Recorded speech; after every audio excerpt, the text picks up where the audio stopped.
Israel Hamas और Hezbollah से भीषण जंग लड़ रहा है, जिसमें अब तक ना जाने कितने लोगों की मौत भी हो चुकी है। इस बीच खबर है कि इजराइल हिजबुल्लाह के साथ युद्ध में युद्ध विराम की ओर बढ़ रहा है, लेकिन कुछ मुद्दे हैं जिनका समाधान किया जाना बाकी है। रिपोर्ट के मुताबिक इजराइल के प्रधानमंत्री बेंजामिन नेतन्याहू ने लिबनानी समूह हिजबुल्लाह के साथ युद्ध विराम को मंजूरी दे दी है। हालांकि कुछ डिटेल्स हैं जिन पर इजराइल को आपत्ति है। बता दें कि समझौते के कुछ बिंदुओं को लेकर बातचीत चल रही है। अब तक उनका समाधान नहीं हो जाता जब तक उनका समाधान नहीं हो जाता है तब इसे अंतिम रूप नहीं माना जाएगा। हालांकि लेबनानी अधिकारियों का कहना है कि प्रधानमंत्री बेंजामिन नेतन्याहू पर भरोसा नहीं किया जा सकता है। संयुक्त राज्य अमेरिका में इजराइल के राजदूत के हवाले से कहा गया है कि कुछ ही दिनों में समझौता हो सकता है। सूत्रों ने दावा किया है कि पीएम नेतन्याहू ने युद्ध विराम के सौदे को सैद्धांतिक रूप से मंजूरी दे दी है। हालांकि इजराइल को अभी भी कुछ चीजों पर आपत्ति है। पिछले काफी समय से युद्ध विराम को लेकर चर्चाएं हो रही थी। ऐसे में अगर ये बात सही साबित होती है तो जंग में घिरे लोगों के लिए ये बड़ी राहत होगी। पिछले सप्ताह संघर्ष विराम की कोशिशें आगे बढ़ती दिखाई दी, जब अमेरिकी मध्यस्थ अमोस ने इजराइल में बैठकें आयोजित करने और फिर वॉशिंगटन लौटने से पहले बैरूत में बातचीत के बाद महत्वपूर्ण प्रगति की घोषणा की। इजराइल सरकार के प्रवक्ता डेविड मैंसर का कहना है कि हम एक समझौते की दिशा में आगे बढ़ रहे हैं, लेकिन अभी भी कुछ मुद्दों का समाधान किया जाना बाकी है। वहीं वॉशिंगटन में इजराइल के राजदूत माइकल हरजोंग ने एक रेडियो को बताया कि समझौता करीब है और ये कुछ ही दिनों में हो सकता है।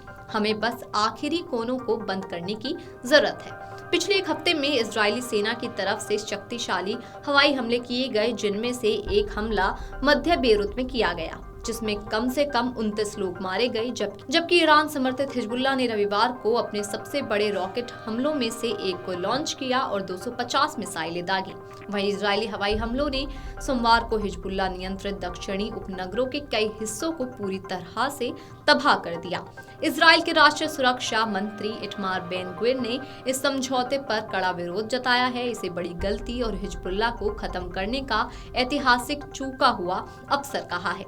बेन-ग्विर ने गाजा में इजराइल और हमास के बीच संभावित युद्ध विराम समझौते को विफल करने के लिए भी लंबे समय तक काम किया है। बेनी गैट्स, जिन्होंने गाजा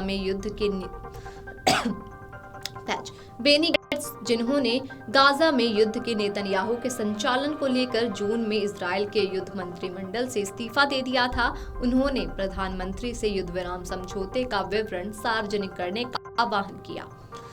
गैट्स ने कहा कि उत्तर के निवासियों, लड़ाकों और इजराइल के नागरिकों को ये जानने का अधिकार है।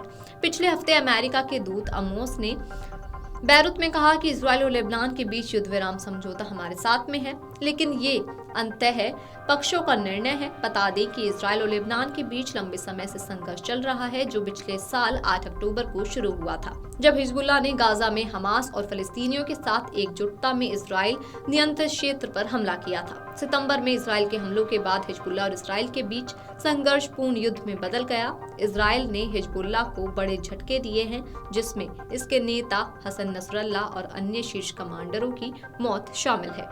कूटनीतिक प्रयास संयुक्त राष्ट्र सुरक्षा परिषद के प्रस्ताव 1701 के आधार पर युद्ध विराम बहाल करने पर केंद्रित है। ये प्रस्ताव हिजबुल्लाह ने अपने लड़ाकों को इजरायली सीमा से 30 किलोमीटर दूर हटाने की मांग करता है। Video desk amarujala.com। अगर आप ये वीडियो YouTube पर देख रहे हैं तो हमारे चैनल को सब्सक्राइब कर बेल आइकन दबाएं, और Facebook पर देख रहे हैं तो हमारे पेज को लाइक करें। 8 मिलियन प्लस सब्सक्राइबर, आपके इस भरोसे के लिए बहुत धन्यवाद।